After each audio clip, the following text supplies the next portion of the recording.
खुलुमबाय बेयो बड'लेण्ड इंखं टेलिभिजन दिनैनि रादाबखौ फरायदों आं प्रणय दैमारि दिनैनि गाहाय रादाबाव दङ बारग' BLT अनसाय आफादनि आफादगिरि जनमोहन मोसाहारिनि न'आव पुलिसआ सिग्रोमदों जनमोहन मोसाहारिया खौरांगिरि मेल खुंफुंदों आसाम सोरखारा 29,701 सा फोरोंगिरिफोरनो दिनै थिसनथाइ होबाय टेट उथ्रिना थानाय फोरोंगिरिफोरनि जेंनाखौ थाबैनो सुस्रांगोन बुंदों प्रमद बर' BJPनि बिसायख'थि बाजेटआ 500 कौटि गं 6 हेलिकप्टार उरायगोन गाबोन आसामाव मिरु राङारि मन्त्रि निर्मला सीतारमणआ फैगोन सनितपुराव हाग्रा बिफानजों गावलायना सासे सुरां सिखारिनि जिउ खहा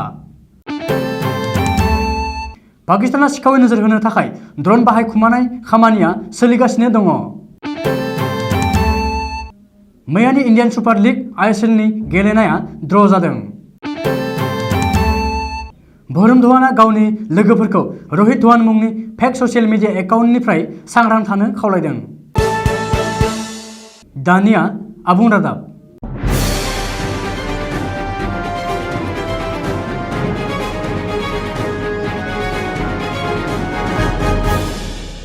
क'क्राझार सहरनि 4 नं वार्डनि थागिरि आरो बारग' BLT अनसाय आफादनि आफादगिरि जनमोहन मोसाहारिनि न'आव क'क्राझार पुलिसआ मैया सिग्रोमदों मिथिनो मोननाय बादिब्ला क'क्राझारनि नास्रायबिलाव गोबांथार बिबांनि आयेन बेरेखा हाथियार आरो गुलि बारुद बोखांनो हानाय जाथायखौ लोब्बा लानानै क'क्राझारनि SP राकेश रशननि दैदेननायाव पुलिसआ बारग' BLT अनसाय आफादनि आफादगिरि जनमोहन मोसाहारिनि न'आव मैया हरखाबै सिग्रोमदों बबेखानि जनमोहन मोसाहारिनि न'आव सिग्रोमनानै पुलिसआ मा मोनदों आरो जब्द खालामदों बेखौ नायबिजिरनाया आबुं जानायनि उनावसो फोरमायगोन होननानै SP राकेश रशनआ खौरांगिरिनि सिगाङाव बुंदों ओरैहाय गावनि न'आव हरखाब पुलिसआ सिग्रोमनाय जाथायखौ दुखु मोननाय फोरमायनायजों लोगोसे बे जाथायाव राजखान्थियारि खैसार थानो हागौ होननानै दाबि खालामदों बारग' BLT अनसाय आफादनि आफादगिरि जनमोहन मोसाहारिया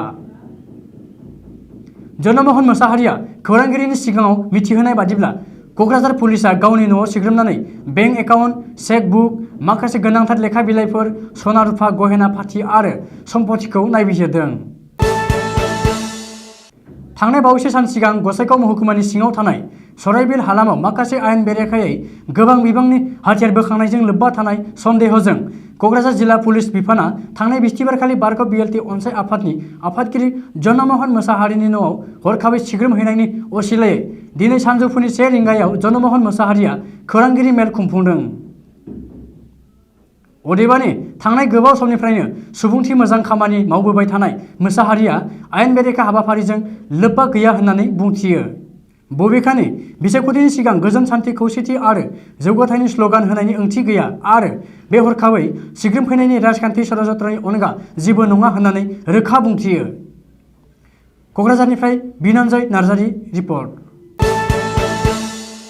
सर्बानन्द सनवाल दैदेननाय आसाम सोरखारा दिनै खनसेयैनो 29,701 सा फोरोंगिरिफोरनो थिसनथाइ होबाय मख'नो गोनांदि बेनो आसामनि देरसिन एपइन्टमेन्ट प्रसेस गुवाहाटी नोगोरमानि सरुसजाय स्टेडियामाव खुंनाय मेहेरगोनां हाबाफारिनि गेजेरजों रायजोनि 29,701 सा फोरोंगिरिफोरनो खनसेयैनो थिसनथाइ होदों आसामनि सोलोंथाइ मन्त्रि डक्टर हिमन्त बिश्व शर्माया गावनि आखाइजोंनो फोरोंगिरिफोरनो थिसनथाइ रानदों बबेखानि दिनैसो गोदानै एपइन्टमेन्ट लेटार मोननाय 29,701 सा फोरोंगिरिफोरनि गेजेराव 16,484 सा फोरोंगिरिफोरा प्रभिन्सियेलाइज खालामनाय जानाय आरो गुबुन 13,217 सा फोरोंगिरिफोरा गोदानै थिसनथाइ मोननो हानाय टेट उथ्रिसारनाय बिजाथिफोर होननानै सोलोंथाइ मन्त्रि डक्टर हिमन्त बिश्व शर्माया गावनि अफिसियेलि टुइटार एकाउन्टआव टुइट खालामदों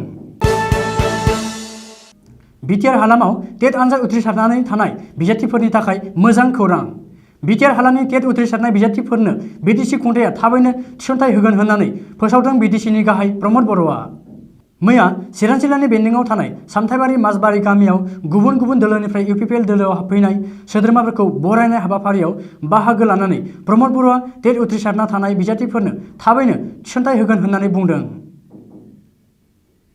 बेजों लोगोसेनो बिटिआर हालामाव लांदां जानानै थानाय फोरोंगिरिफोरनि मासियावबो थाबैनो थिसनथाइ होनायनि बागै BTC खुंथाया थांखि लागोन होननानैबो BTCनि गाहाय प्रमद बर'आ फोरमायदों विधानसभा बिसायख'थिया खाथि सफैनाय लोगो लोगो गासैबो राजखान्थि दोलोफोरजों लोगोसे आसाम BJPआबो थियारि जादों। कंग्रेसनि ग्रेन्ड एलायन्सखौ फेजेननो थाखाय बिजेपिआ गोदान गोदान आदब खायदा बाहायगासिनो। सुलुङाव फोरमायथिनाय बादिब्ला खुंथाय गोहोआव थानाय बिजेपि दोलोआ फैबाय थानाय बिधानसभा बिसायख'थिनि थाखाय 500 कौटि रां बाजेट खालामदों। बबेखानि बिधानसभा बिसायख'थि फोसावदिंनायाव बिजेपिआ गं 6 हेलिकप्टार उरायहोगोन होन्नानैबो मिथिनो हादों। रिपर्टनि बादिब्ला गं 6 हेलिकप्टारनि गेजेराव गिबि मन्त्रि सर्बानन्द सन'वालआ गंसे, मन्त्रि डक्टर हिमन्त बिश्व शर्माया गंसे, रायजोआरि बिजेपिनि आफादगिरि रन्जित दासआ गंसे बाहायगोन। बेनिनो गुबुन गंथामआ स्टेन्डबायआव थागोन। गोनां जायोब्लानो गुबुन गंथाम हेलिकप्टारखौ बिसायख'थिनि थाखाय बाहायगोन। मख'नो गोनांदि गाहाय मन्त्रि नरेन्द्र मोदी, मिरु नखर मन्त्रि अमित शाहखौ लाजेननानै गिबि मन्त्रि सर्बानन्द सन'वाल, हिमन्त बिश्व शर्मा, रन्जित दास आरो बिजेपिनि दैदेनगिरिफोरा आसामनि गुबुन गुबुन जायगायाव रेलि खालामनानै गोख्रों बिसायख'थिनि फोसावदिंनाय हाबाफारिफोर बानजायगासिनो दङ। मिरुनि राङारि मन्त्रि निर्मला सीतारमणआ गाबोन आसाम दावबायफैगोन। फैबाय थानाय बिधानसभा बिसायख'थिखौ लोब्बा लानानै आसामाव दावबायफैगोन निर्मला सीतारमणआ। मिथिनो मोननाय बादिब्ला राङारि मन्त्रि निर्मला सीतारमणआ गाबोन गुवाहाटी नोगोरमानि खानापारायाव खुंनो गोनां मोनसे सोरखारि हाबाफारियाव बाहागो लाफैगोन आरो 8 लाख साहा बागाननि लेबारफोरनो साफायाव 3,000 रां अनसुंथाइ होनायनि बिथांखिखौ बेखेवगोन। बे बिथांखिनि जोहै बिधानसभा बिसायख'थिनि सिगां सिगां आसामनि 8 लाख साहा बागानिया लेबारफोरनि एकाउन्टआव आसाम सोरखारा 3,000 रां सोनानै होगोन। बेनि सिगां आसाम सोरखारा साफ्रोम साहा बागाननि लेबारफोरनो 2,500 रां होदोंमोन। मख'नो गोनांदि गाबोन निर्मला सीतारमणआ आसाम दावबायफैनायनि उनाव समफोर 7 फेब्रुवारि खालि गाहाय मन्त्रि नरेन्द्र मोदीआ आसामाव फैगोन। बेखौबो मख'नो गोनांदि आसाम बिधानसभा बिसायख'थिखौ नोजोर होनानै मिरुनि दैदेनगिरिफोरा सासेनि उनाव सासे आसामाव फैगासिनो दङ। सनितपुराव हाग्रा बिफाननि रैखाथि जवानफोरजों मोगा-मोगि गावलायनाय जाथायाव दिनै सासे चुरां सिखारिनि जिउ खहा जादों आरो सासे सिखारिखौ हमनो हादों। बे मोगा-मोगि गावलायनाय जाथाया दिनै नामेरि नेशनेल पार्क आरो फरेस्ट रिजार्भआव जादों। बेनि बागै सुलुङाव मिथिनो हानाय बादिब्ला नामेरि नेशनेल पार्क आरो फरेस्ट रिजार्भआव चुरां सिखारिफोरा हाबनाय खौरांखौ मोननायनि उनावनो सनितपुर जिल्ला हाग्रा बिफाना ओनसोलाव एनकाउन्टार खालामो। बे एनकाउन्टाराव चुरां सिखारिफोरजों मोगा-मोगि गावलायनाय जायो आरो अरुणाचल प्रदेशनि देबे पागाक मुंनि सासे चुरां सिखारिया जाथायसालियावनो जिउ खहा जायो। बेंगालुरु सिमनायाव नोजोर होनो आरो हाथियार बेरफ्रुग्रा बेसाद आरो निसा बेसादफोरखौ सिखाव खावनो थाखाय पाकिस्ताना ड्रन बाहायखुमानाय खामानिया सोलिगासिनो दङ।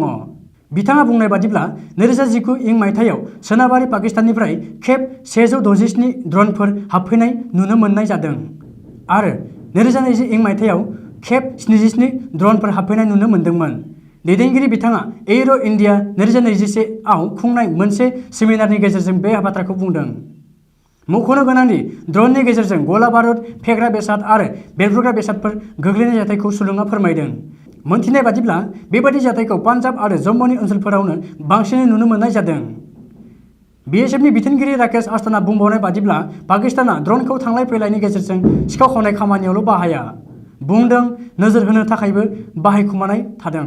सुलुङाव फोरमायनाय बादिब्ला पाकिस्ताना साखाथि हादोर जार्मानी, इटाली, चीन, सौदी आरब, रासियानि ड्रनफोरखौबो बाहायखुमागासिनो दङ। बेजों लोगोसे गावसोरनि काउन्टार ड्रननि गोहोखौ बारायहोनो नाजागासिनो दं होन्नानैबो मोनथिनाय जादों।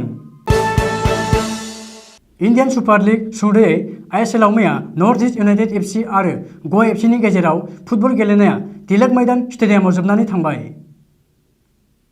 सुलुङाव फोरमायनाय जायो दि मैयानि इन्डियान सुपार लीग आइएसएलआव जानाय गेलेनायाव नर्थ इस्ट इउनाइटेड एफसीआ ग'वा एफसीखौ गल 2 बल सोनो हादोंमोन आरो ग'वा एफसीआबो नर्थ इस्ट इउनाइटेड एफसीखौ गल 2 बल सोनो हादोंमोन। जाहोनाव मैयानि इन्डियान सुपार लीग आइएसएलआव मोन्नैबो हान्जानि गेलेनाया ड्र' जादों। मख'नो गोनांदि दिनैनि इन्डियान सुपार लीग आइएसएलआव बेंगालुरु एफसी आरो चेन्नाइन एफसीआ बे मोननै हान्जानि गेजेराव गेलेनाया जागोन। मोनथिनाय जायोदि दिनैनि गेलेनाया मोनाबिलिनि 7:30 रिंगानिफ्राय जागायगोन होन्नानै सुलुङाव फोरमायदों। बलिउडनि मुंदांखा फावखुंगुर धर्म धवानआ गावनि जुलि जानायनि उननिफ्रायनो गोबांथार खौरां बिजोङाव नांथाबदों। मोनथिनाय बादिब्ला बियो 24 जानुवारि खालि गावनि गार्लफ्रेन्ड नाताशा दलालजों आलिबागआव जुलि जादोंमोन। बेनि उननिफ्रायनो धर्म धवानखौ खौरां बिजोङाव नांथाबनानै थाबाय थानायखौ नुनो मोननाय जादों होन्नानै सुलुङाव फोरमायदों।